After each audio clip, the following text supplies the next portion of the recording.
The torn pieces of her American passport fell through her fingers like confetti at a funeral. Imani Thornton stood frozen at the TSA checkpoint while a white officer screamed in her face. He called her a fraud. A criminal. He had no idea that in 7 days, she would become CEO of the very airline whose planes surrounded them. Before we dive into this incredible story, drop a comment and let me know where you're watching from today. Hit that like button if you believe everyone deserves to be treated with dignity regardless of their skin color. And if you haven't already, subscribe to this channel so you never miss stories like this one. Now, let's go back to the beginning of that Monday morning and discover how one woman's worst nightmare became her greatest triumph. The alarm on Imani Thornton's phone buzzed at exactly 4:30 in the morning, piercing through the quiet darkness of her modest two-bedroom apartment in Midtown Atlanta. She reached over and silenced it, then lay still for a moment, staring at the ceiling as the weight of what this day meant slowly settled over her like a heavy blanket. Today was supposed to be simple. Catch a flight to New York. Attend a press conference. Become the first black female CEO of a major American airline. Simple. Except nothing in Imani's 32 years of life had ever been simple. She swung her legs over the side of the bed and walked to the window, pulling back the curtain to reveal the Atlanta skyline just beginning to glow with the first hints of dawn. Her apartment was nothing special. Clean white walls, minimal furniture, a small kitchen that she rarely used because she was always traveling. On one wall hung her MBA diploma from Harvard Business School, the frame slightly crooked because she had never gotten around to fixing it. Next to it was a photograph that meant more to her than any degree ever could. Her father, Raymond Thornton, stood proudly in his General Motors uniform, his arm around a teenage Imani, both of them grinning at the camera outside the Detroit assembly plant where he had worked for 28 years. Imani touched the photograph gently, her fingers tracing the outline of her father's face. He had been gone for 13 years now, taken by lung cancer that spread through his body like wildfire because they couldn't afford the treatments that might have saved him. He died without health insurance, without savings, without ever seeing his daughter become anything more than a girl with big dreams and empty pockets. But he died believing in her. That was what mattered. She walked to her closet and deliberately chose her most unassuming outfit. A simple white blouse. Black jeans. Comfortable flats. No jewelry except for the small gold cross her mother had given her for her 18th birthday. She wanted to arrive in New York without being recognized, without the fanfare that would come later. The press conference wasn't until 3 in the afternoon. She had time to gather herself, to prepare mentally for the moment when the whole world would learn her name. As she dressed, Imani thought about the journey that had brought her to this moment. At 17 years old, she had started working as a part-time baggage handler at Detroit Metro Airport, loading suitcases onto planes while her classmates went to parties and football games. Her father had just been laid off from GM after nearly 3 decades of loyal service, another casualty of corporate restructuring and broken promises. The family needed money, and Imani was determined to help. She remembered the weight of those bags, the ache in her shoulders after 8-hour shifts, the way some passengers would look right through her as if she didn't exist. She remembered working the overnight shift and then going straight to class, surviving on coffee and determination. She remembered the day her father came home from the doctor with the diagnosis, his face gray and his eyes filled with a fear she had never seen before. She remembered holding his hand in the hospital room, feeling the life drain out of him while machines beeped and nurses whispered and nobody could do anything to stop it. Raymond Thornton died on a Tuesday morning in March, when the snow was still falling outside and Imani had just turned 19. His last words to her were simple. "They will never see your worth, baby girl. But you will prove them all wrong." She had carried those words with her every single day since. Through college at Michigan State, where she graduated with a 3.9 GPA while working 30 hours a week.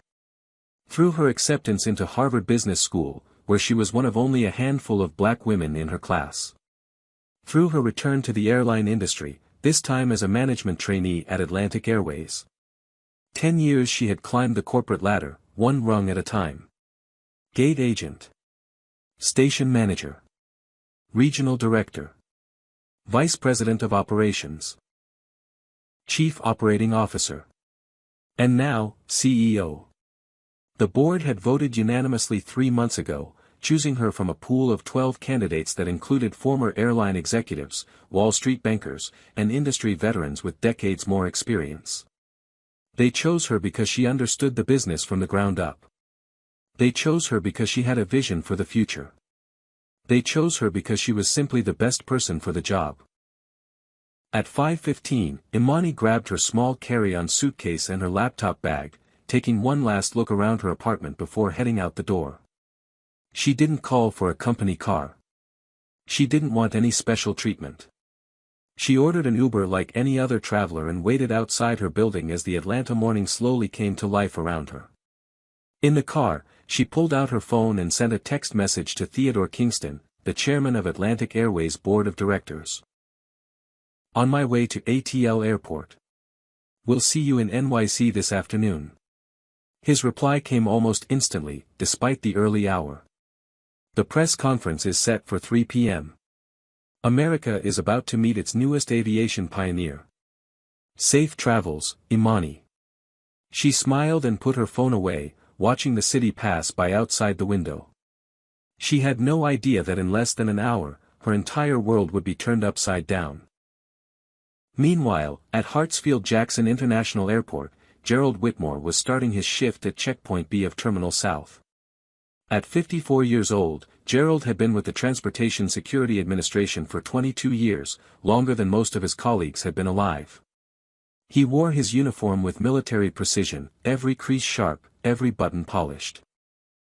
His silver hair was cut short in the style he had maintained since his days in the Army Reserve, and his face carried the permanent scowl of a man who believed the world was constantly trying to pull something over on him. Gerald considered himself a patriot. A guardian. The last line of defense between America and the threats that sought to destroy it. He took his job seriously, perhaps too seriously, and he had developed what he called an instinct for spotting trouble. His colleagues had another word for it. They called him the gatekeeper, and not as a compliment. Gerald's instinct seemed to activate most frequently around passengers who didn't look like him. Passengers with darker skin. Passengers with foreign accents. Passengers who wore headscarves or spoke languages he didn't understand. The morning briefing was the same as always. The supervisor droned on about protocol and procedure, reminding everyone about the importance of treating all passengers with respect and dignity regardless of their background. Gerald listened with barely concealed contempt, his arms crossed over his chest. When the supervisor mentioned the department's commitment to eliminating racial profiling, Gerald leaned over to the white officer next to him and whispered, "Political correctness is killing this country." Derek Simmons, a young black TSA officer standing nearby, heard every word. He felt his jaw tighten but said nothing. He had a wife and 2 kids at home, a mortgage payment due next week, and no desire to make an enemy of the senior officer on his shift. He had seen what happened to people who crossed Gerald Whitmore. Complaints disappeared. Schedules became suddenly unfavorable. Life became difficult in 100 small ways that were impossible to prove and impossible to endure. The briefing ended and Gerald took his position at the main screening lane, the busiest checkpoint in the busiest airport in the world. It was a Monday morning, which meant thousands of business travelers rushing to catch early flights, all of them impatient and stressed and convinced that their time was more valuable than anyone else's. Gerald surveyed the growing crowd with narrowed eyes, already looking for someone who didn't belong. By 5:45, Hartsfield-Jackson was buzzing with activity. The airport was a city unto itself, a sprawling complex of terminals and concourses and runways that processed more passengers than any other airport on the planet. It was also a symbol of Atlanta itself, a city that had risen from the ashes of the Civil War to become the capital of the New South, the birthplace of the Civil Rights Movement, the home of Martin Luther King Jr. Somewhere in that history was a promise of equality that had never quite been fulfilled. Imani's Uber pulled up to the departure level of Terminal South at exactly 6 o'clock. She thanked the driver, grabbed her bags, and walked through the automatic doors into the chaos of the morning rush. She was just another traveler in a sea of travelers, anonymous and unremarkable, exactly the way she wanted it. She had no idea that within the hour, every camera in this airport would be focused on her face. Imani made her way through the terminal with practiced efficiency, her carry-on rolling smoothly behind her as she navigated around slower travelers and crying children. She had done this thousands of times over the past 15 years, first as an employee and later as an executive, and she knew every shortcut and every bottleneck in this airport. She headed straight for checkpoint B, where the TSA pre-check line would get her through security in minutes rather than the hour it sometimes took in the regular lanes. The pre-check line was already building when she arrived at 6:05, but it was moving steadily. Imani took her place behind a middle-aged white woman in a designer suit who was talking loudly into her phone about a deal that absolutely had to close today. The woman glanced back at Imani, and her eyes performed that familiar dance that Imani had come to know so well over the years. A quick up and down assessment. A slight narrowing of the eyes.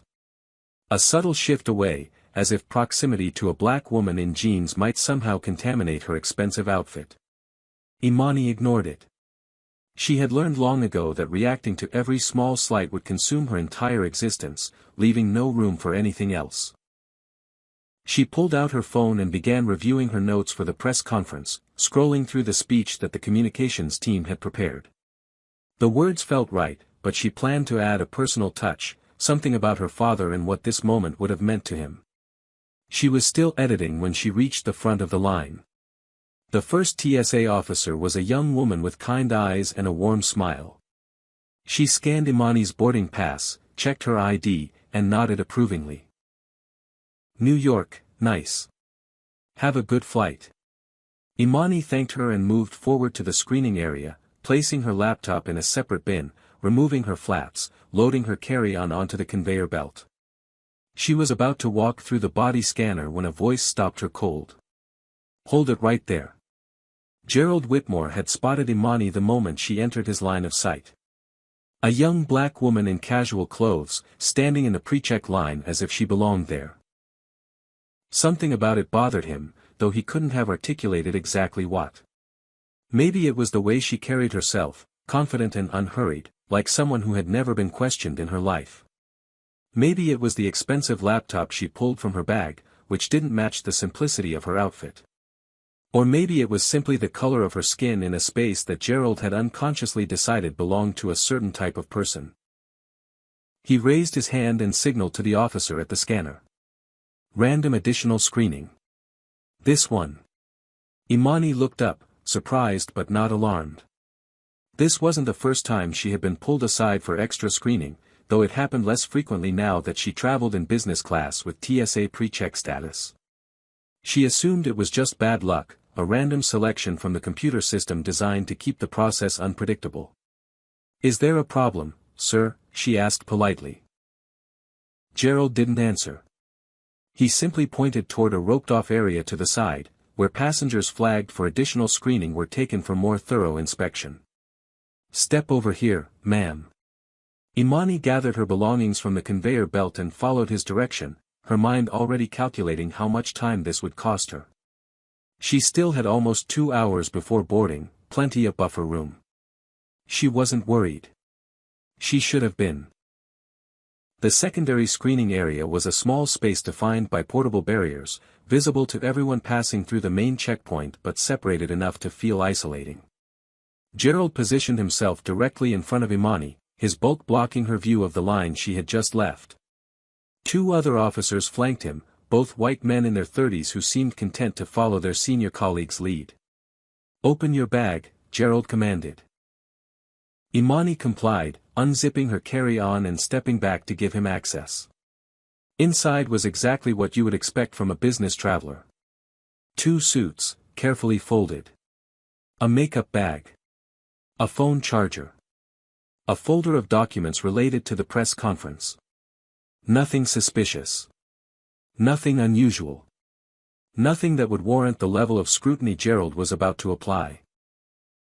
He dug through her belongings with deliberate roughness, unfolding her clothes and dropping them in a heap, opening her makeup bag and examining each item as if it might be a weapon in disguise.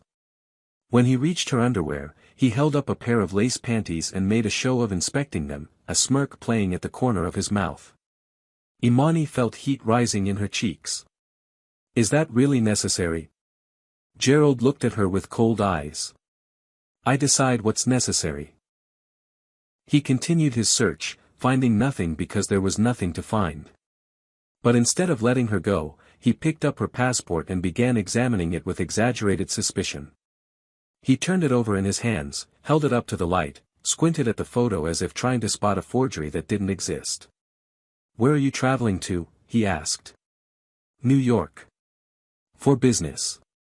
What kind of business does someone like you have in New York? The question hung in the air between them, loaded with implication. Someone like you. The words were careful enough to provide deniability but clear enough to convey exactly what he meant. Imani kept her voice steady. I work in the aviation industry. Gerald's laugh was a short, sharp bark that drew attention from nearby passengers. Aviation industry? Doing what? Cleaning airplanes. For a moment, Imani was stunned into silence. She had faced discrimination before, subtle and not so subtle, but the brazenness of his contempt caught her off guard. She was standing in an airport that served as a hub for the airline she was about to lead, being mocked by a government employee who assumed that a black woman in jeans couldn't possibly be anything other than a janitor. I don't think my specific job duties are relevant to this screening, she said carefully. Gerald stepped closer, invading her personal space. Everything is relevant when I'm protecting this country. Now answer the question. What exactly do you do in aviation? Derek Simmons was watching from his position near the body scanners. He had seen Gerald do this before, dozens of times. The unnecessary stops. The invasive questions. The subtle humiliation disguised as security. He knew he should say something, should intervene, should report what he was witnessing. But he also knew what would happen if he did. Gerald had been doing this for 22 years. Derek had been here for 3. Who would they believe? Imani met Gerald's gaze without flinching. I'm an executive. And I don't believe I'm required to explain my job description to pass through airport security. Something shifted in Gerald's expression. The mockery gave way to anger, the anger of a small man who had been challenged by someone he considered beneath him. He held up her passport, pointing at the stamps from countries around the world. London. Paris. Tokyo. Dubai. Singapore. A lot of international travel for what did you say you were? An executive? He pronounced the word with dripping sarcasm. You know, I've been doing this job for a long time. And I've learned to spot people who don't belong. Don't belong where exactly? Imani asked quietly. Gerald smiled, a cold and cruel expression that didn't reach his eyes. Don't play games with me. This passport looks suspicious. I need to verify it. Suspicious how? It's a valid United States passport, issued by the Department of State. Don't tell me how to do my job. Gerald's voice was rising now, loud enough to attract stares from passengers in the main line. I ask the questions here. You answer. That's how this works. Imani looked at her watch. She still had time, but this was quickly becoming something more than an inconvenience. This was becoming an incident. Sir, I have a flight to catch. If there's no actual problem with my passport, I would like to proceed. Gerald leaned in close, so close that she could smell the coffee on his breath. You'll proceed when I say you can proceed. His voice dropped to a whisper meant only for her ears. I've seen hundreds of you people trying to sneak through with fake documents. You're not fooling me. Imani felt as if she had been slapped. Excuse me. You people. You heard me. Gerald straightened up, his voice returning to normal volume. Now sit down and wait while I call my supervisor. I want your badge number, Imani said, her voice steady despite the fury building inside her. And I want to speak to your supervisor immediately. Gerald laughed again. Oh, you're one of those. Always playing the victim. Always crying racism when someone treats you like everybody else. You are not treating me like everybody else. You are treating me like a criminal because of the color of my skin. See, there it is. The race card. Right on schedule. A few feet away, Miriam Goldstein had stopped to watch the confrontation. She was 73 years old, a retired schoolteacher from Miami who was flying to Atlanta to visit her grandchildren. She had lived through enough history to recognize injustice when she saw it, and what she was witnessing now made her blood run cold. Without thinking, she pulled out her phone and began recording. Gerald grabbed his radio and called for backup, his voice crackling through the device with barely contained satisfaction. I need additional officers at secondary screening, checkpoint B, possible fraudulent document.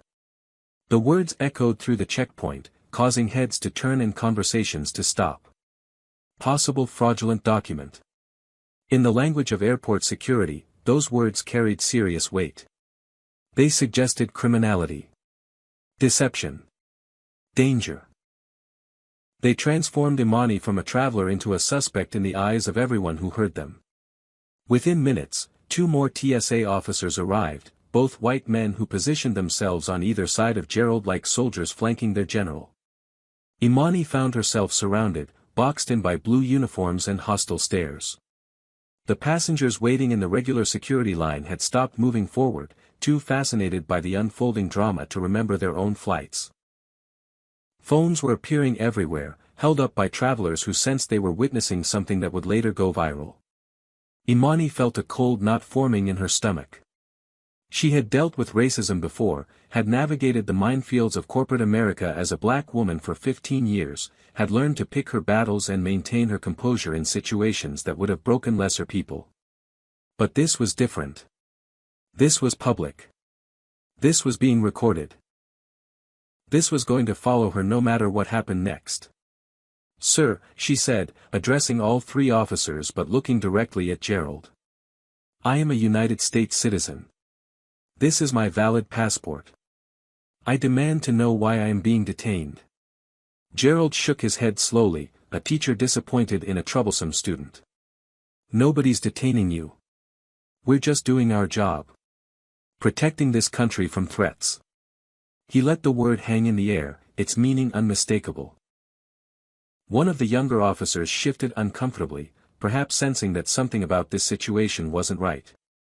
But he said nothing. None of them said anything. They simply stood there, a wall of authority and implicit accusation, while Imani stood alone on the other side. Gerald turned to his colleagues, his voice loud enough for everyone nearby to hear. Look at this. Claims to work in aviation. But dressed like she's going to a yard sale. The 2 officers laughed, the nervous laughter of men who weren't sure if the joke was funny but knew better than to challenge the person telling it.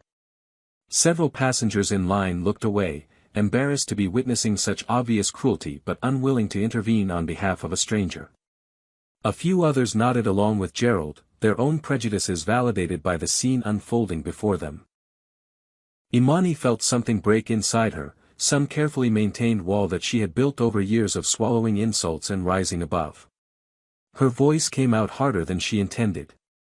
My attire is not relevant to the validity of my travel documents. And making comments about my appearance is unprofessional at best and discriminatory at worst. Gerald's eyes narrowed. Did you just call me discriminatory? I'm describing your behavior. You have singled me out for additional screening without cause. You have made comments about my race and my clothing. You have implied that I am attempting to commit fraud based on nothing but your personal assumptions. Where did you learn to talk like that? Gerald sneered. Did you get a discount education somewhere? Harvard Business School, Imani shot back. Not that it's any of your business. The words clearly caught Gerald off guard. His smirk faltered for just a moment before returning in force. Harvard. Right. And I'm the President of the United States. He turned to his colleagues, inviting them to share in his disbelief. She says she went to Harvard. Next she'll be telling us she's running a Fortune 500 company. The irony of his words would become apparent soon enough, but in that moment, they served only to deepen Imani's humiliation. She was standing in the middle of a crowded airport, being mocked by a government employee for daring to suggest that she might be educated, might be accomplished, might be something more than the stereotype he had already decided she was. A white businessman in the security line called out impatiently. "Can you hurry this up? Some of us have flights to catch." Gerald shouted back without turning around. "Sir, this is a security matter. Please be patient." Derek Simmons stood frozen at his post, watching the scene with mounting horror. His hands were clenched at his sides, and he could feel sweat forming on his palms despite the aggressive air conditioning. He knew what he was witnessing was wrong. He knew that Gerald was abusing his authority, that this woman had done nothing to deserve this treatment, that every second of inaction made him complicit in her humiliation. But still he didn't move. Still he didn't speak. The mortgage. The kids. The fear. Gerald picked up Imani's passport again, examining it with theatrical suspicion. He held it up to the fluorescent lights, squinting at the seal as if searching for imperfections that existed only in his imagination. He flipped through the pages, studying each stamp as if it were evidence of some elaborate criminal conspiracy. "This seal doesn't look right," he announced loudly. "The photo seems altered."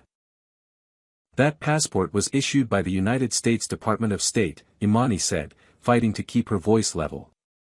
"It is completely authentic. If you have doubts, scan it through your system. Run it through whatever database you want. You will see that it's valid." Gerald shook his head. "I don't need a machine to tell me what my eyes can see. Your eyes are showing you what you want to see. Not what's actually there." The accusation hung in the air between them. Gerald's face flushed red, the color of a man whose authority had been challenged by someone he considered worthless. He stepped forward until he was inches from Imani's face, close enough that she could see the broken capillaries in his nose and the hatred swimming in his pale eyes.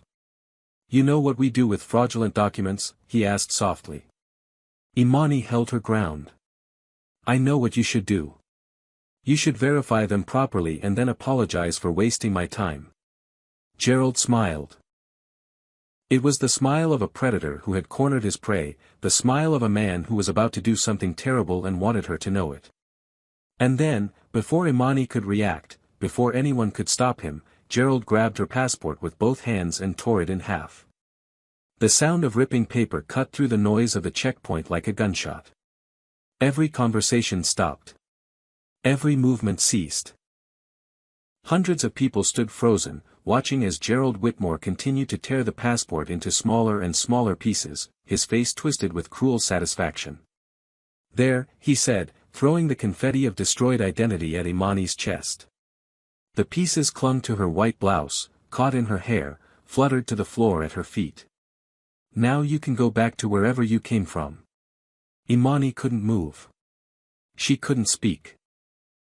She could only stand there, watching the fragments of her passport drift down around her like snow, each piece carrying a stamp from a country she had visited, a memory of who she was and what she had accomplished.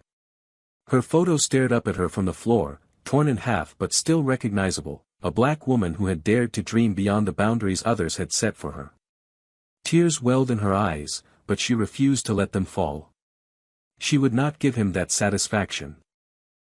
She would not break down in front of this man who had just committed what amounted to an assault on her identity, her citizenship, her very right to exist as an American. The checkpoint remained silent for what felt like an eternity. Then, slowly, sounds began to return. A woman's voice from somewhere in the crowd. "Oh my God! Did he just do that?" A man's voice, angry and incredulous. "That's completely out of line." Whispers spreading like wildfire through the terminal. Phone still recording, capturing everything. Miriam Goldstein's hands were shaking, but she kept her camera steady. She had witnessed many things in her 73 years, but she had never seen anything quite like this. She had never seen a government official so brazenly destroy a person's documents, so openly display his contempt for another human being based on nothing but the color of her skin. She thought about her granddaughter, half black, 7 years old, and wondered what world she would grow up in if people like Gerald Whitmore were allowed to act with impunity. Gerald seemed to finally realize that he had an audience. He looked around at the faces staring back at him, the phones pointed in his direction, the expressions of shock and disapproval and barely contained outrage. For a moment, something like uncertainty flickered across his features. Then he squared his shoulders and doubled down. "Nothing to see here," he shouted at the crowd. "This woman was attempting to travel with fraudulent documents. I did what any patriot would do." But the crowd wasn't buying it. They had seen everything. They had recorded everything. And in the age of social media, Gerald Whitmore had just made himself the villain in a story that would be viewed by millions before the day was over. Derek Simmons finally found his voice. He stepped forward, his heart pounding so hard he could feel it in his throat. "Gerald, maybe we should." Gerald spun around, his face contorted with rage. "Stay out of this, Derek. I've got it under control." But he didn't have anything under control. He had just lit a match in a room full of gasoline, and the explosion was about to begin. Imani slowly knelt down and began picking up the pieces of her passport, one fragment at a time. Her movements were careful, deliberate, as if she were collecting sacred relics rather than scraps of destroyed paper. When she had gathered as many as she could find, she stood up and looked Gerald directly in the eye. "Evidence," she said quietly. "I'm collecting evidence." "Evidence for what?" Gerald laughed. "Your deportation hearing." Imani's expression didn't change. "No. Evidence for yours." Something shifted in Imani at that moment, a transformation invisible to everyone watching but seismic in its implications. She was no longer the victim of this encounter. She was no longer the black woman being humiliated by a racist TSA agent. She had become something else entirely, something Gerald Whitmore could never have anticipated. She had become the architect of his destruction. Imani closed her eyes and took a deep breath, filling her lungs with the recycled airport air while the chaos swirled around her. In her mind, she heard her father's voice, the voice she had carried with her through every obstacle and every triumph for the past 13 years. "When they go low, you go high. But when they destroy, you rebuild stronger." Raymond Thornton had spoken those words to her when she was 14, after a teacher told her she wasn't smart enough for advanced classes, after a guidance counselor suggested she focus on vocational training instead of college, after a world full of people who looked at her black skin and saw limitations instead of possibilities. Her father had never let her accept those limitations. He had taught her to fight back, not with fists or anger, but with excellence. With success. With the undeniable truth of her accomplishments. When Imani opened her eyes again, the fear was gone. In its place was something harder, sharper, infinitely more dangerous. Gerald Whitmore had made a terrible mistake. He just didn't know it yet. "You're threatening me?" Gerald demanded, his voice rising to match his growing unease. "You? A nobody with a fake passport?" Imani allowed herself a small smile. "I'm not threatening you, sir. I'm informing you of what's about to happen." She pulled out her phone, her movements calm and deliberate, and scrolled through her contacts until she found the name she was looking for. Theodore Kingston. Chairman of the board. The man who had championed her promotion, who had fought for her against board members who thought the airline wasn't ready for a black female CEO, who had staked his own reputation on her success. She pressed call and waited. Gerald watched her with a mixture of curiosity and contempt. "Who are you calling?" "Your lawyer. Good luck finding one who'll take your case. You have no proof of anything." Imani gestured toward the crowd, toward the dozens of phones still recording. "I think I have plenty of proof, Mr. Whitmore." Kingston answered on the second ring. "Imani? Is everything all right? You should be boarding by now." Imani put the phone on speaker, making sure her voice would carry. "Theodore. It's Imani. I'm at Hartsfield-Jackson. We have a situation." Gerald's expression changed at the sound of a male voice on the other end of the line. More specifically, it changed at the way Imani addressed the voice. "Theodore. Not Mr. Kingston. Not sir. Just Theodore, as if she were speaking to a friend. An equal. Kingston's voice crackled through the phone speaker. Imani? What's going on? You should be boarding now. A TSA supervisor just destroyed my passport. In front of hundreds of witnesses. Silence from the other end. The kind of silence that precedes a storm. He did what? Kingston's voice had dropped an octave, taking on the dangerous calm of a man who was about to make someone's life very difficult. Which airport? Which checkpoint? Hartsfield-Jackson. Checkpoint B, Terminal South. The supervisor's name is Gerald Whitmore. Stay right there. Do not move. I'm calling the TSA administrator directly. And then I'm calling our legal team. Kingston paused, and when he spoke again, his voice carried a weight that made Gerald take an involuntary step backward. This airport is about to learn who they just messed with. The call ended, leaving a ringing silence in its wake. Gerald stared at Imani with new eyes, the confident contempt of moments ago giving way to something that looked almost like fear. Who was that? He demanded. Who were you talking to? Imani slipped her phone back into her pocket. My employer. And who exactly is your employer? The question hung in the air between them. Around the checkpoint, passengers had stopped even pretending to go about their business. Everyone was watching, waiting, sensing that something momentous was about to be revealed. Imani met Gerald's gaze without blinking. Atlantic Airways. Gerald's laugh was immediate but uncertain. Right. And what do you do there? Serve peanuts. Before Imani could respond, her phone began buzzing with a relentless stream of notifications. Emails from the VP of Legal. Text messages from the head of communications. Calls from numbers she didn't recognize but could guess the origins of. The machine was waking up. The cavalry was coming. She glanced at her screen long enough to read a text from the communications director.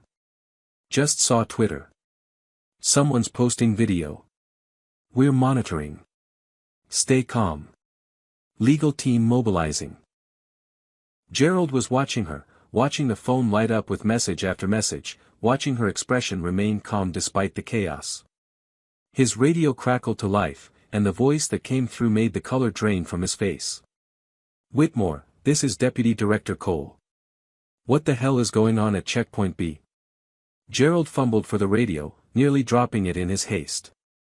Sir, I have a suspicious individual with fraudulent documents. I made a judgment call based on. Cole cut him off. Did you destroy a passenger's passport? Please tell me the reports are wrong. Sir, the passport was clearly fake. I did my job. Stay where you are. I'm coming down personally. Cole's voice was ice. And Whitmore? I strongly suggest you start praying. Derek Simmons leaned over to a fellow officer, his whisper carrying in the sudden quiet. I think Gerald just ended his career. The passengers around the checkpoint were buzzing with speculation. Imani could hear fragments of their conversations floating toward her like debris from an explosion. Did you hear her? She works for Atlantic Airways. She called someone named Theodore. Like she knows him personally. Look at how she's standing now. She doesn't look scared anymore. Who is she? That last question was asked by Miriam Goldstein, who had lowered her phone and approached Imani with gentle curiosity. Dear, are you okay? I recorded everything. That man should be in jail. Imani turned to the elderly woman, gratitude softening her features. Thank you, ma'am. Please keep that video safe. It's going to be very important. Who are you, really? Imani looked past Miriam to where Gerald stood frozen by his radio, his world visibly crumbling around him. Someone who's about to make sure this never happens to anyone else. Now I have a question for you. Do you believe that people like Gerald Whitmore should face consequences for their actions, or do you think he was just doing his job? Comment number 1 if you think he deserves to be fired. Comment number 2 if you think he deserves something more, something that sends a message to every authority figure who abuses their power. While you're thinking about that, hit that like button if you believe every person deserves to be treated with dignity regardless of their skin color. And if you haven't subscribed yet, now is the time. Because what happens next in this story will shock you. Gerald Whitmore thought he had destroyed a nobody. He was about to discover just how wrong he was. Harrison Cole arrived at Checkpoint B like a thunderstorm rolling across the Georgia plain. At 48 years old, he was the deputy director of TSA for the Southeast region, one of the highest-ranking black officials in the entire administration. He had earned that position through 30 years of dedicated service, starting as a baggage screener at LaGuardia Airport and working his way up through every level of the organization. He knew what it was like to be looked at with suspicion, to be questioned and doubted and underestimated. He had fought against those prejudices his entire career, and he had zero tolerance for officers who perpetuated them. Cole strode through the checkpoint with the confidence of a man who owned every inch of space he occupied. His navy suit was perfectly tailored, his expression carved from granite. Behind him trailed 2 assistants who were practically running to keep up with his long strides. Passengers parted before him like the Red Sea before Moses, sensing instinctively that this was not a man to be delayed. Gerald saw him coming and straightened unconsciously, his military training kicking in despite the civilian context. Cole was his direct superior, the man who signed off on his performance reviews and approved his overtime requests. More importantly, Cole was black. And Gerald had just been caught on video tearing up a black woman's passport while calling her, "you people." Cole stopped directly in front of Gerald, close enough that their chests nearly touched. "Whitmore. My office. Now." Gerald's throat bobbed as he swallowed. "Sir, I can explain everything. This woman was clearly traveling on fraudulent documents. I made a judgment call based on." I said now. Gerald started to move, then stopped when Cole raised a hand. "Wait. First, you're going to apologize to this woman." "Sir, she had a fake." Cole's voice dropped to a whisper that somehow carried more weight than a shout. "That fake passport was issued to Imani Thornton. I just got a call from the TSA administrator himself." "You know who else called him?" "The chairman of Atlantic Airways. The chairman, Whitmore. Calling about one of their employees that you decided to harass and humiliate." Gerald's mouth opened and closed, but no words came out. He looked at Imani as if seeing her for the first time, really seeing her, and what he saw clearly terrified him. "I don't care who she claims to know," he finally managed. "I did my job. I followed my instincts. 22 years of experience." "Your job," Cole interrupted, "is to protect travelers. Not to destroy their documents based on the color of their skin." "I didn't. That's not what happened. I saw suspicious behavior. I made a call. That's what we're trained to do." Cole pulled out his phone and tapped the screen a few times. "I've been looking at your record, Whitmore. Do you know how many random screenings you've conducted in the past year?"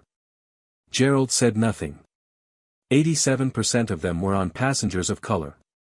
87%. Does that sound random to you? Still nothing. Cole turned to face Imani, and his entire demeanor changed. The hardness melted away, replaced by genuine remorse and something that looked almost like admiration. "Ms. Thornton, on behalf of the Transportation Security Administration, I am deeply sorry for what you've experienced here today. This behavior is unacceptable. It goes against everything we stand for as an organization." Imani nodded slowly, acknowledging his words without fully accepting them. "Deputy Director Cole, I appreciate your apology. Truly. But words alone cannot fix what happened here today. I understand. Tell me what you need.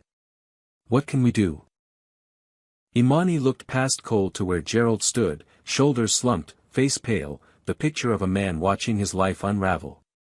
"You can start by making sure Mr. Whitmore never does this to anyone else." You can make sure that the next black traveler who walks through this checkpoint is treated with the same respect as everyone else. You can acknowledge that what happened here wasn't an isolated incident, wasn't a misunderstanding, wasn't a good man making a bad decision in a stressful moment. It was racism. Plain and simple. And it needs to be called exactly what it is. Gerald's head snapped up at the word racism, and his face contorted with defensive anger. This is ridiculous. I'm being punished for doing my job. Do you know how many times I've been right about suspicious passengers?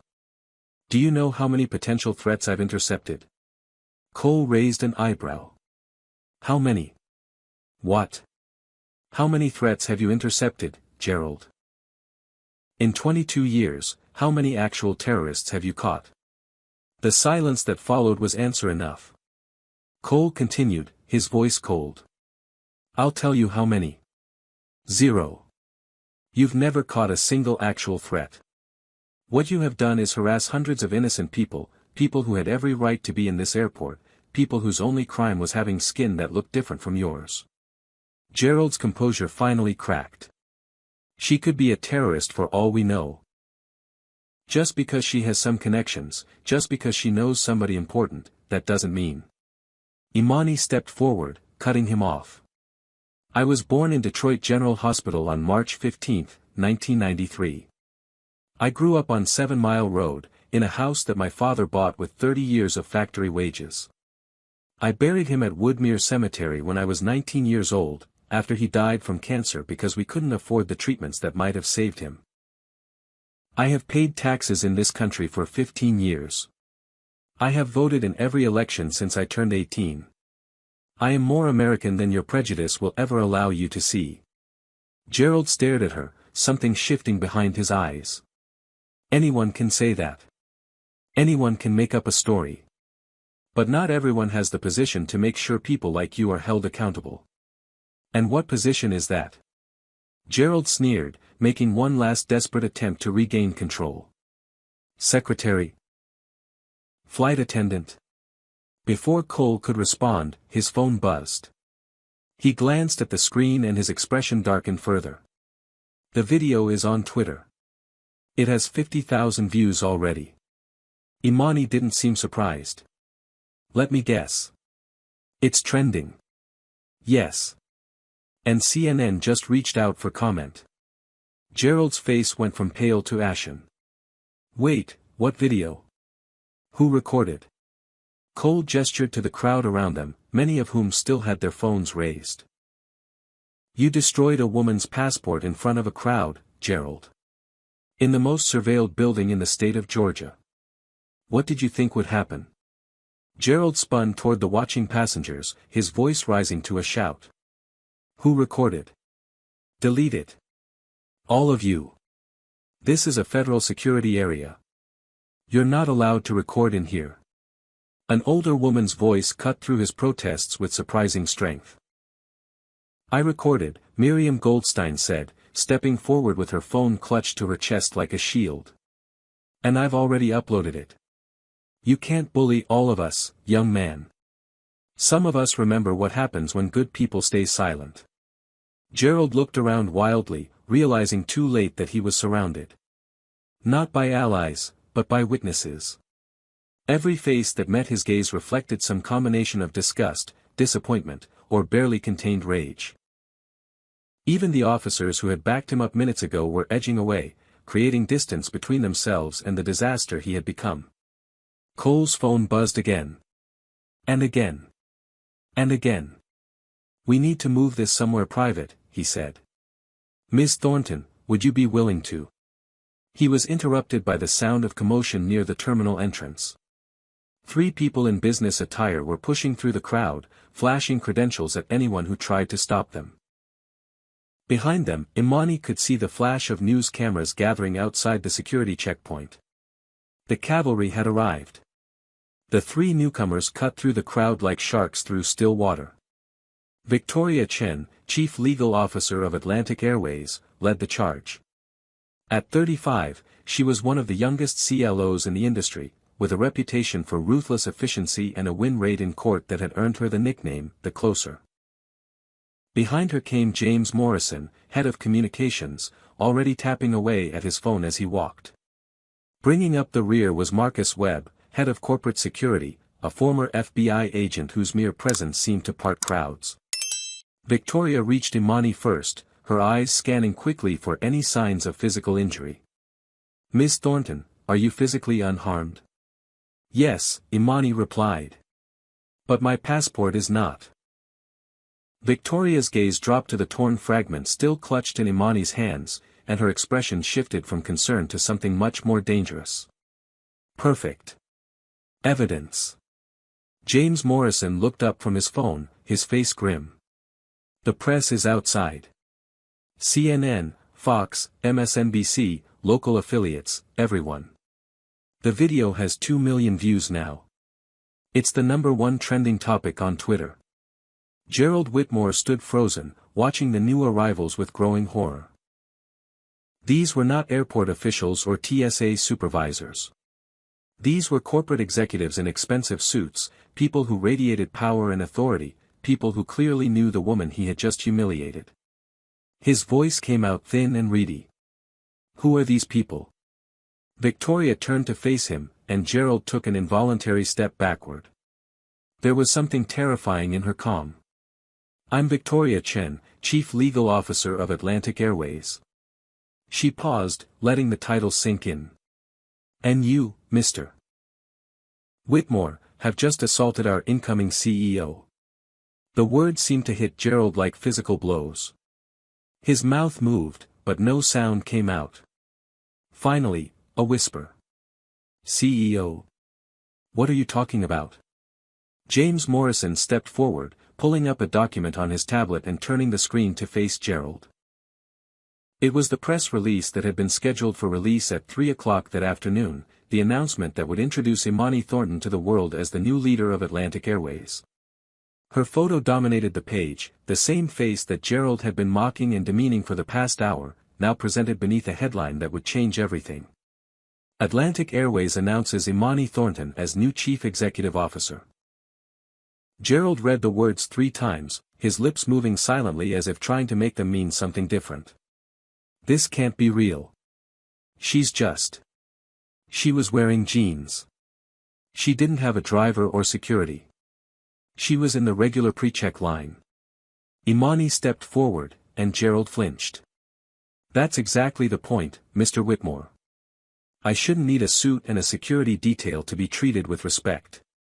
I shouldn't need a title or a press release for you to see me as a human being.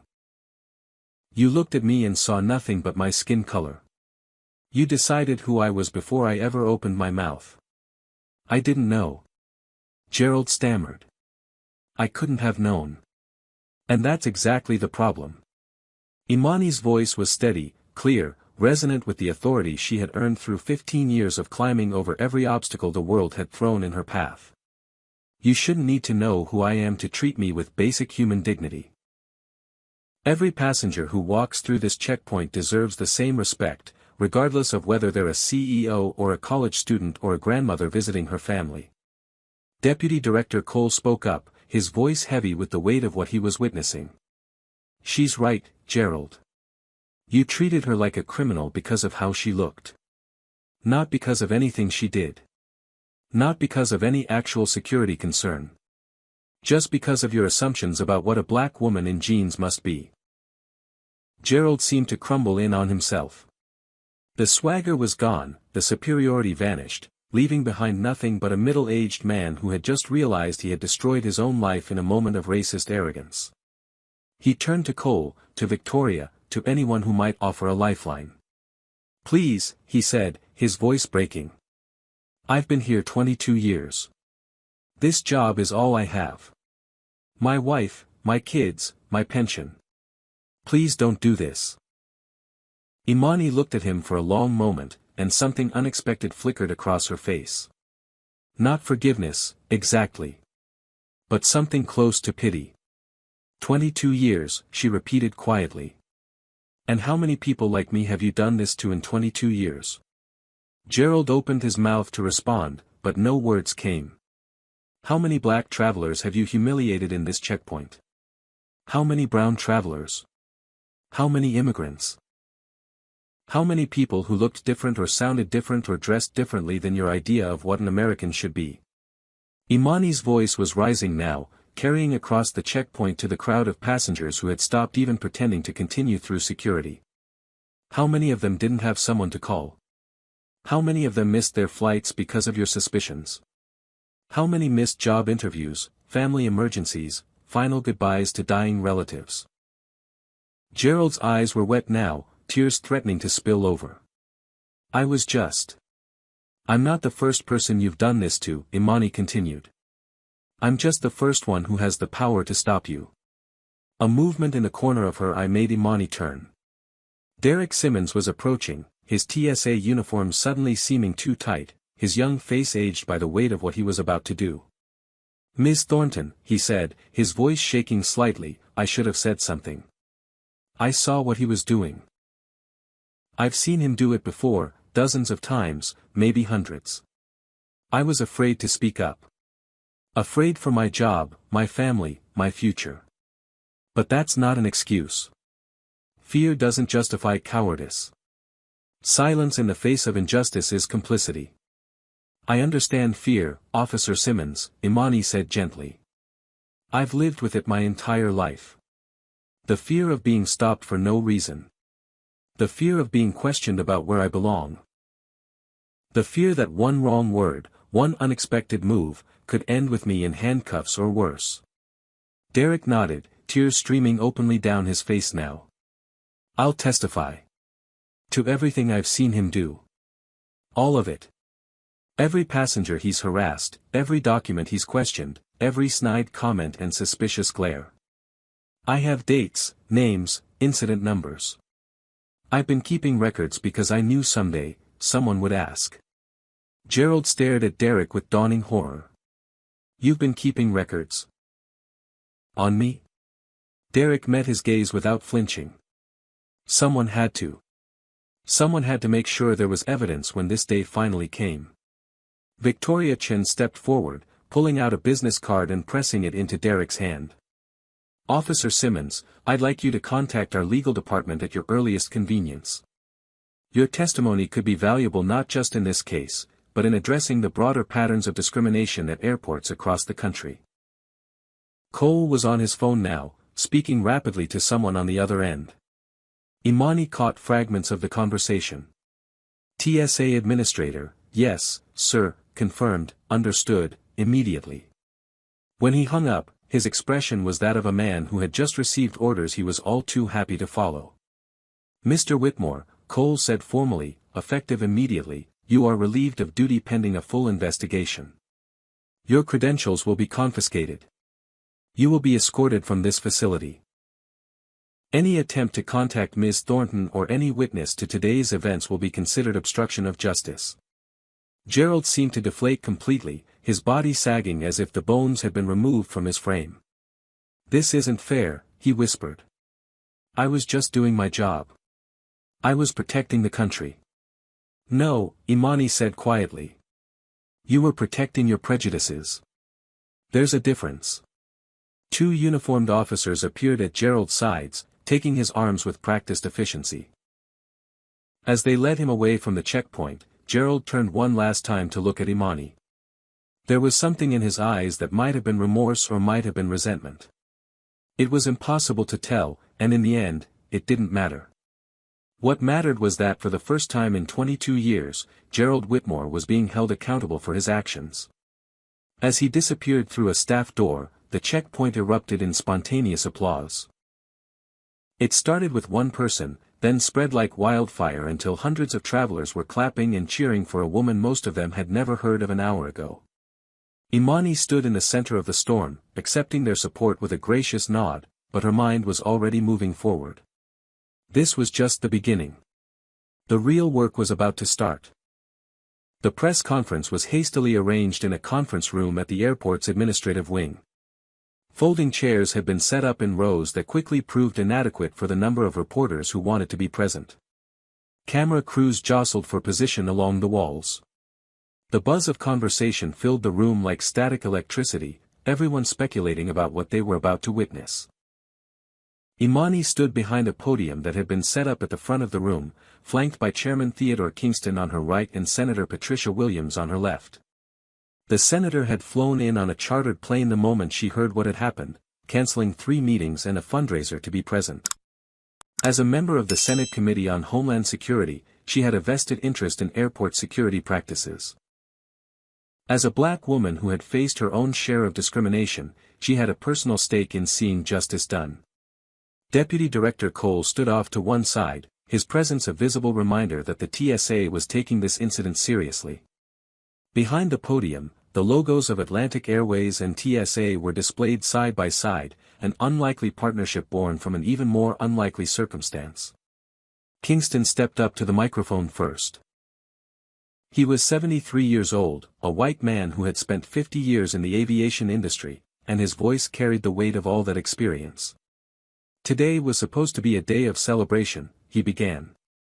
We had planned to announce to America that Imani Thornton, a woman who started her career as a baggage handler at Detroit Metro Airport, would become the first black female CEO of a major United States airline.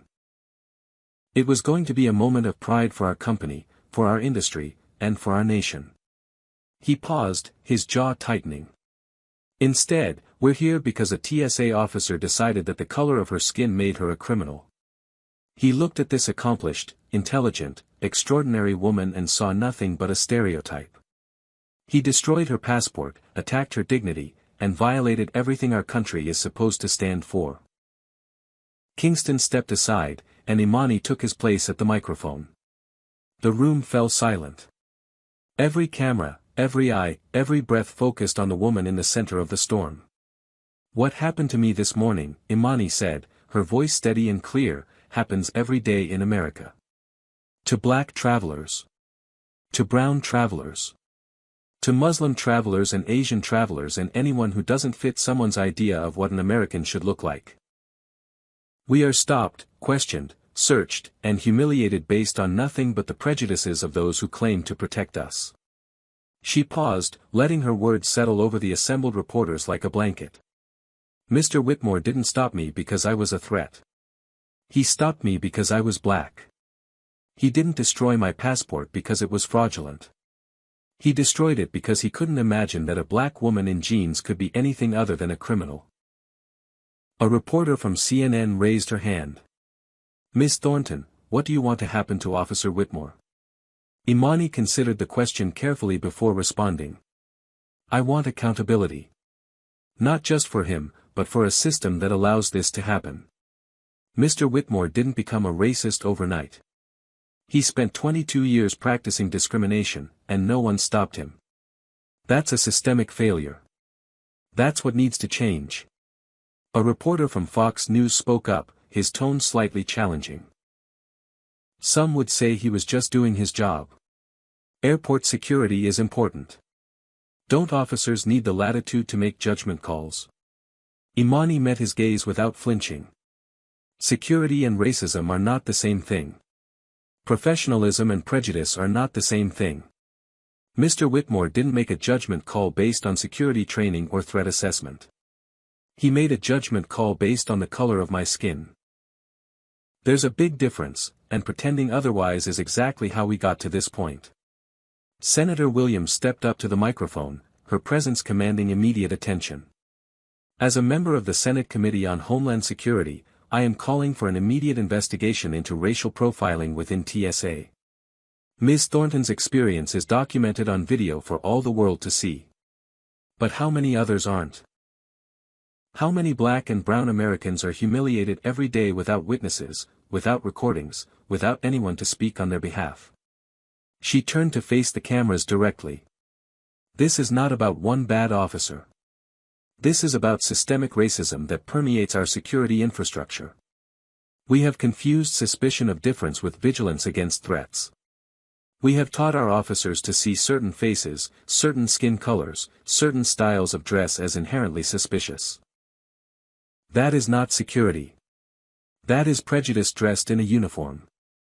Williams turned to Imani with an expression of deep respect. Ms. Thornton, you have inspired millions today. Not by becoming CEO, although that achievement is remarkable. You have inspired people by standing firm in the face of injustice, by refusing to be diminished, by insisting on your dignity even when it was being stripped away. Imani nodded, acknowledging the senator's words. Thank you, Senator Williams. But I don't want to be an inspiration. I want to be the last person this happens to. I want the next black traveler who walks through an airport checkpoint to be treated with the same respect as everyone else. That's not a revolutionary demand. It's the bare minimum of what America should offer its citizens. Deputy Director Cole approached the microphone to deliver the announcement everyone had been waiting for. Effective immediately, Gerald Whitmore has been terminated from his position with the Transportation Security Administration. His security clearance has been revoked, and he is permanently banned from working in federal security services. A murmur of approval rippled through the room, but Cole wasn't finished. Additionally, TSA will be referring this case to the Department of Justice for potential civil rights violations. We are also implementing immediate retraining for all officers nationwide on bias awareness and proper document handling procedures. What happened here today was a failure of our organization, and we intend to make it right. Outside the conference room, Gerald Whitmore was being escorted from the airport by security officers. His badge and credentials had been confiscated. His uniform felt like a costume now, a disguise he had worn for 22 years while playing the role of protector when he was really something much uglier. As he was led past a window overlooking the main terminal, he caught a glimpse of a television screen showing the press conference. Imani's face filled the screen, dignified and powerful, nothing like the woman he had assumed her to be. The cheering at the bottom read, Atlantic Airways CEO speaks out after racist TSA incident. Gerald stopped walking, and the officers on either side of him paused. She's really the CEO, he said, his voice hollow with disbelief. She's really going to run that whole airline. One of the officers, a young black man who had said nothing since they started walking, finally spoke. Yes, sir. And thanks to you, she's going to do it with the whole country watching. You turned a press conference into a movement. They continued walking, and Gerald didn't look back. Behind him, in the conference room, Imani Thornton was announcing a series of initiatives that would change the way airlines and airports treated passengers of color. The Traveler Dignity Fund. Bias training partnerships with civil rights organizations. Oversight cameras at checkpoints. The Raymond Thornton Scholarship for Underrepresented Youth in Aviation. Gerald's career was over. Imani's was just beginning. Gate A1 was buzzing with energy when Imani arrived to board her flight to New York. The State Department had expedited an emergency passport, delivered to her by a courier who looked slightly starstruck when he realized who he was helping. The press conference had lasted nearly 2 hours, and Imani had answered every question with patience and grace. Now, finally, she was ready to complete the journey she had started that morning. The gate agent, a young black woman named Keisha who had been following the story on her phone between boarding announcements, looked up as Imani approached and immediately began to cry. Ms. Thornton, I wanted to say. When I saw that video, I felt like it was happening to me. Like it was happening to all of us. Imani reached out and took Keisha's hand. That's because it was, sweetheart. What happened to me today happens to people who look like us every single day. The only difference is that this time, there were cameras. This time, there were consequences. Keisha nodded, wiping her eyes with the back of her hand. Welcome aboard, Ms. Thornton. It's an honor to serve you. As Imani walked down the jetway, she was greeted by Rosa Martinez, the lead flight attendant for Atlantic Airways Flight 1001. Rosa had been with the airline for 18 years, starting as a beverage cart attendant and working her way up to her current position. She stood at the aircraft door with tears streaming down her face, making no effort to hide them. Ms. Thornton, on behalf of the entire crew, welcome aboard. We're honored to have you with us today. Imani smiled warmly. Thank you, Rosa. How long have you been with the airline? 18 years, ma'am. I've seen a lot of changes in that time. Good ones and bad ones. But I never thought I'd see the day when someone who looks like me would be sitting in that chair.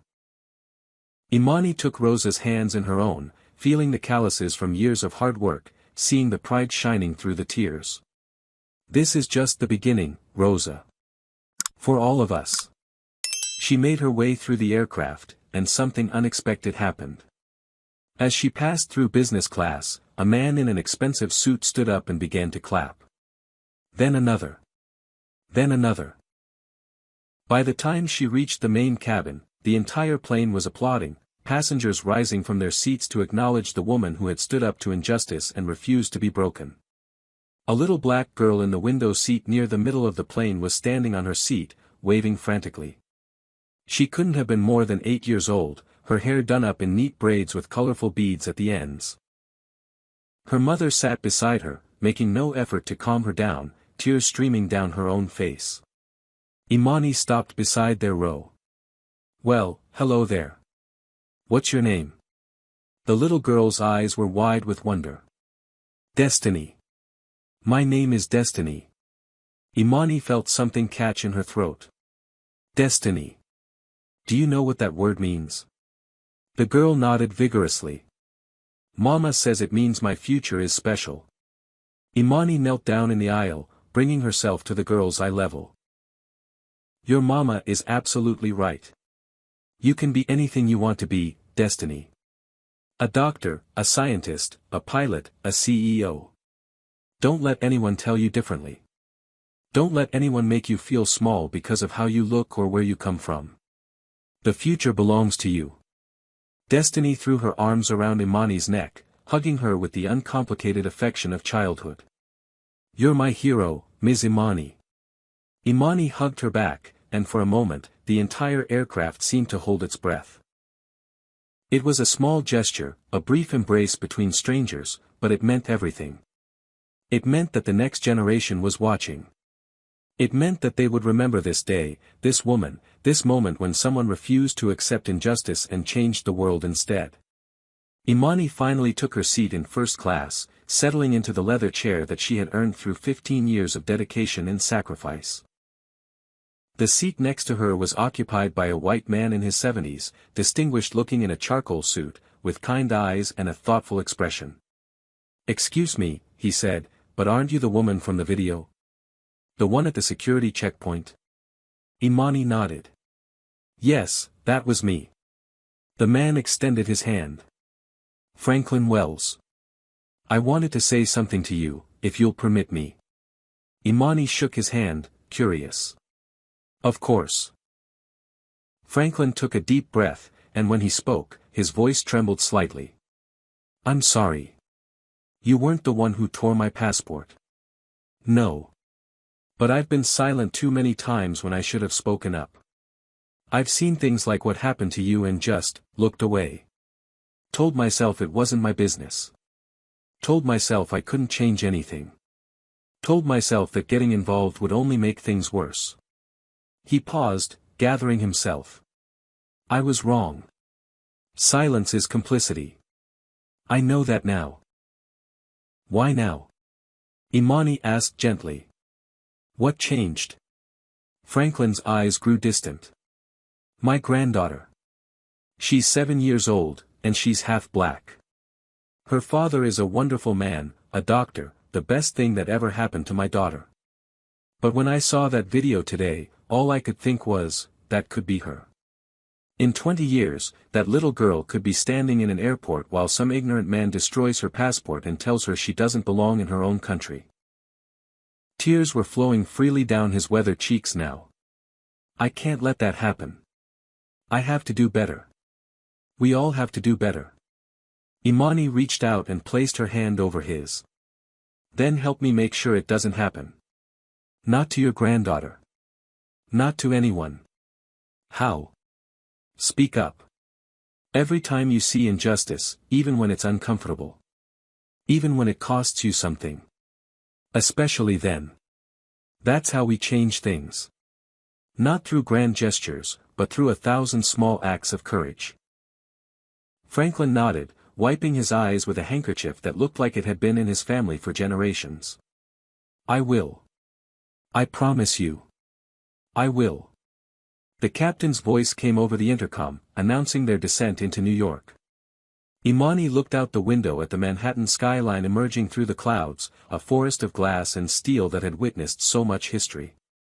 In a few hours, she would add to that history. She would stand before the world and accept the title of CEO, becoming the first black woman to lead a major American airline. But that wasn't what made this day significant. What made it significant was the journey. The torn passport in her pocket, now reassembled as best as could be done, a reminder of where she had been. The little girl named Destiny, whose eyes had shone with possibility. The old man named Franklin, who had promised to be better. The countless people watching from their homes, their offices, their own airport terminals, who had seen what happened and decided that it would not define them. The plane touched down smoothly, and the passengers began gathering their belongings. Imani remained seated for a moment, watching the others file past, feeling the weight of the day settle over her like a mantle. She had been humiliated and vindicated, torn down and lifted up, all in the span of a few hours. But she was still standing. She would always be standing. Rosa appeared at her elbow as the last passengers departed. "Miss Thornton. Your car is waiting on the tarmac. The press conference is scheduled to begin in 2 hours." Imani rose from her seat, straightening her simple white blouse, the same one she had put on in her Atlanta apartment a lifetime ago. "Thank you, Rosa. For everything." "No, ma'am. Thank you. For showing us what's possible." The press conference at Atlantic Airways headquarters was unlike anything the company had ever seen. The atrium had been transformed into a sea of cameras, microphones, and expectant faces. Every major news network was represented. International correspondents had flown in from London, Tokyo, Paris. Social media influencers with millions of followers were live streaming to audiences around the world. Imani stood backstage, looking at her reflection in a full-length mirror. She had changed into an elegant black suit, professional and polished, the uniform of corporate America. But around her neck, she wore something that made the communications team nervous and the legal team proud. A necklace made from the torn fragments of her passport, laminated and strung together like a badge of honor. "Are you sure about that?" James Morrison asked, eyeing the unusual accessory. "Some people might see it as provocative." Imani touched the necklace gently. "Good. It should provoke. It should remind everyone who sees it what happened today and why it can never happen again." The doors opened, and she walked out into the blinding lights. The applause was thunderous, a wave of sound that crashed over her and didn't stop for nearly 3 minutes. She stood at the podium and let it wash over her, acknowledging the crowd with gracious nods while cameras clicked and flashed from every direction. When the room finally quieted, Imani began to speak. "I thought about wearing something that hides this morning's scars. A high collar, maybe. A scarf. Something that would let us all pretend that the past 12 hours didn't happen, that I'm just another executive taking another corporate job." She touched the passport necklace. "But then I realized that these scars are part of my story. They're part of all our stories. Every black person in America carries invisible scars from moments exactly like what happened to me today. Moments when someone looked at us and saw a criminal instead of a citizen. Moments when our dignity was stripped away because of assumptions made about the color of our skin." The room was utterly silent, hanging on her every word. 15 years ago, I was loading luggage onto planes at Detroit Metro Airport.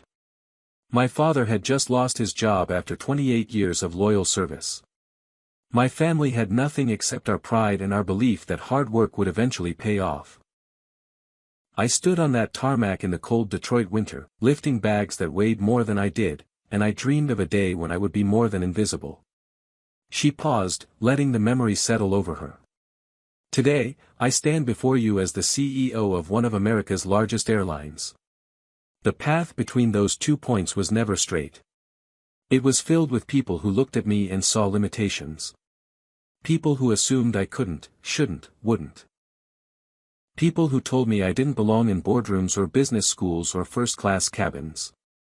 Her voice rose, filled with conviction. They were wrong. All of them were wrong. And this morning, a man looked at me and saw a criminal. He saw a faker. He saw someone who didn't belong. He was wrong too. But his assumptions didn't come from nowhere. They came from a system that teaches us to fear difference. To suspect darkness. To trust only what looks familiar.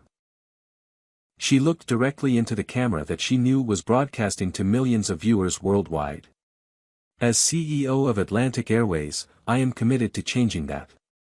Starting today, this airline will become a model for inclusion, for dignity, for the radical idea that every single passenger deserves respect. She outlined the initiatives she had announced at the airport. The Traveler Dignity Fund. The Bias Training Partnerships. The Oversight Cameras. The Raymond Thornton Scholarship. Each announcement drew applause, but Imani wasn't finished. My father used to say that airplanes are the great equalizers. When we're 30,000 feet in the air, we all breathe the same recycled air. We all experience the same turbulence. We all land together.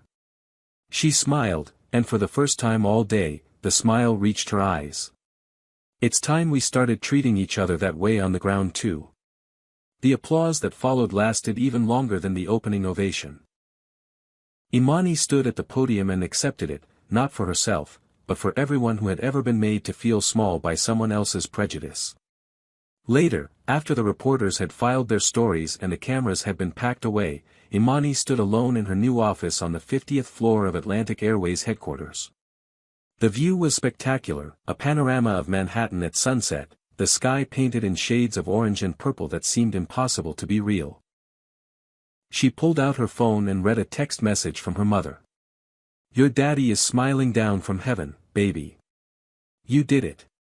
She typed back with trembling fingers. "We did it, Mama. All of us." From her pocket, she retrieved the one piece of her passport that she hadn't put on her necklace. The photo page, torn but still recognizable. Her face stared back at her, serious and composed, the face of a woman who had survived everything the world had thrown at her. She placed the fragment on her desk, propping it against a lamp where it would be the first thing she saw every morning. "They can tear the document," she whispered to herself, "but they can't tear the person." 1 year later, Imani walked through Checkpoint B at Hartsfield-Jackson International Airport. A new sign hung above the entrance to Terminal South, gleaming in bronze letters, "The Imani Thornton Terminal." She paused at the exact spot where her passport had been destroyed, now marked by a small plaque that read, "Here, injustice was witnessed. Here, change began." A young TSA officer approached her, her uniform crisp, her smile bright. She couldn't have been more than 22, fresh out of training, eager to make a difference. "Miss Thornton. I just wanted to say thank you. I got this job because of your scholarship program. I'm the first person in my family to work for the federal government." Imani studied the young woman's face, feeling a surge of hope for the future. "What's your name?" "Destiny. Destiny Williams." Imani's breath caught. It couldn't be the same little girl from the plane. This woman was in her early 20s. But then she remembered. The girl's mother. The tears streaming down her face. The unspoken sisterhood of black women who had all experienced versions of the same story. "Are you related to a little girl I met on a plane?" "About 8 years old, braids with colorful beads." Destiny's face lit up. "That's my sister. She talks about you all the time. She says she's going to be a CEO just like you when she grows up." Imani felt tears prick her eyes. "You tell your sister that I'm counting on it. The future belongs to both of you." She continued through the checkpoint, passing through security with nothing more than a smile and a wave from the officers on duty. When she reached the gate for her flight, she turned and looked back at the terminal that bore her name. The shadows of the past were still there. They would always be there. But the light was stronger now. And it was spreading. "So I want to ask you something important. After hearing Imani's story, do you believe one person can truly make a difference in fighting injustice?" Comment below and share your thoughts. I'd love to know what this story meant to you. If you know someone who needs to hear this message today, please share this video with them. Hit that like button if you believe everyone deserves to be treated with dignity. Subscribe to this channel so you never miss stories of courage and transformation. And remember, the future belongs to those who refuse to accept injustice. It takes just one person to tear you down. But it only takes one person to lift millions up. Thank you for watching, thank you for being part of this community, and may you walk through every checkpoint in life with your head held high. Imani Thornton's journey teaches us powerful truths that extend far beyond the walls of an airport checkpoint. First and foremost, we learn that dignity is not something that should be earned through titles or status. Every human being deserves respect regardless of their appearance, occupation, or background. Gerald Whitmore's greatest failure was not recognizing Imani as a CEO. His failure was not recognizing her as a fellow human being. Second, this story reminds us that silence in the face of injustice makes us complicit. Derek Simmons watched Gerald mistreat passengers for years before finding the courage to speak up. How many of us have looked away when we witnessed discrimination, telling ourselves it wasn't our problem? Third, we see that true strength comes not from retaliation but from transformation. Imani could have simply destroyed Gerald's career and walked away. Instead, she built programs and initiatives that would protect countless travelers for generations to come. She turned her pain into purpose. Finally, this story teaches us that change is possible when ordinary people refuse to accept injustice. Miriam Goldstein recorded the video. Franklin Wells promised to speak up. Destiny Williams pursued a career in service. Each small act of courage creates ripples that can become waves. What injustice have you witnessed that you wish you had spoken against? Comment below and share your story. If this message resonated with you, hit that like button and subscribe for more powerful stories. Share this video with someone who needs to hear that their dignity matters. Thank you for watching, and may you always have the courage to stand for what is right, even when standing alone.